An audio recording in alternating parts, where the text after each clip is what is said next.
और मैथिली शरण गुप्त ने वो दीपक भी ईजाद कर दिया है। अच्छे भारत का संकल्प ही वो दीपक है जिससे ये भयावह अंधकार तोड़ा जा सकता है। यदि हम ये दीपक जला देंगे तो राजनेता, राजनीतिक पार्टियां विलुप्त होने के अलावा उनके पास और कोई विकल्प ही नहीं बचेगा। जी। अब मुझे बताइए, राहुल गांधी क्यों इस देश के नेता होना चाहिए?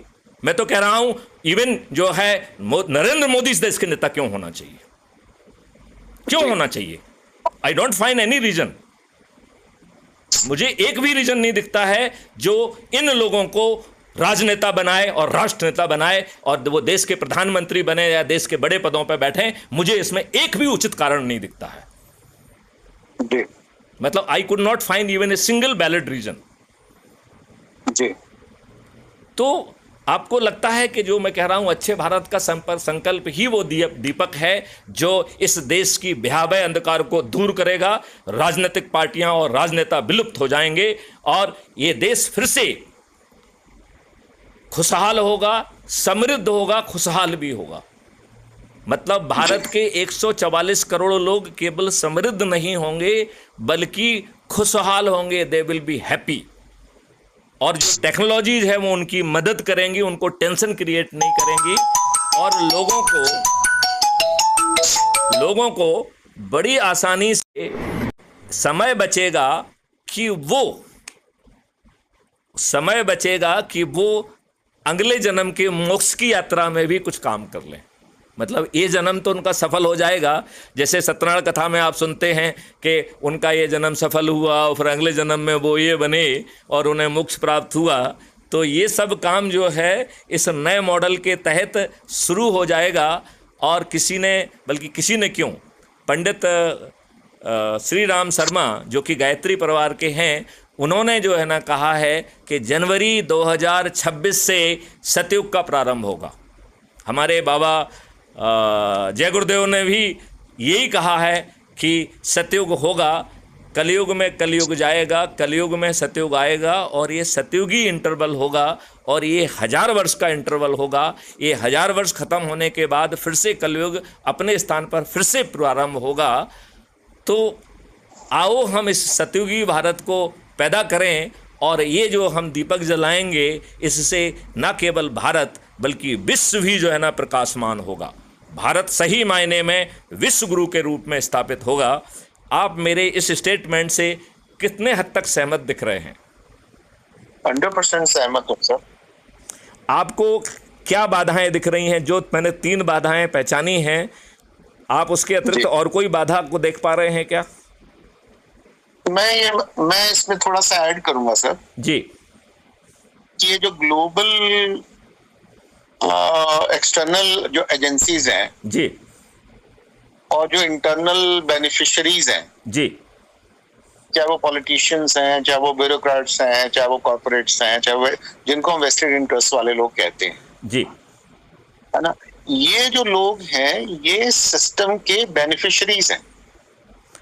नंबर्ड है पर बेनिफिशियरीज हैं। बिल्कुल सही है। तो इन बेनिफिशियरीज का इसे उन्हें व्यवस्था का जो है लाभ माना जाए, लाभांश मिलने वाला माना जाए, लाभार्थी माना जाए या कुव्यवस्था का लाभार्थी माना जाए? ये कुव्यवस्था के लाभार्थी हैं जी। ठीक है जी। जैसे आपने कहा कि उनको नकली सर्टिफिकेट दिए गए किसी पर्टिकुलर व्यक्ति को जी, 10 साल बाद पता चला जी। अभी तो हमारे इलेक्शन कमीशन ने एक बार में 1 लाख से ज्यादा नकली सर्टिफिकेट बांट दिए, नकली वोट बांट दिए। क्योंकि आपके पास वोटिंग कार्ड हो गया तो आपके पास एक सर्टिफिकेट तो हो ही गया और उस सर्टिफिकेट से आप कोई भी चेन खींच सकते हैं आगे। आप कुछ नहीं खींच सकते हैं। मैथिली शरण गुप्त के वेरिफिकेशन मॉडल में चले जाएंगे क्योंकि वो मैथिली शरण गुप्त का वेरिफिकेशन मॉडल राजनीतिक गिलास का नहीं बना होगा। एक भी बांग्लादेशी या कोई भी व्यक्ति जो है ना छिप नहीं पाएगा मैथिली शरण गुप्त के जो है ना मॉडल के आगे। एक भी व्यक्ति नहीं छिप पाएगा।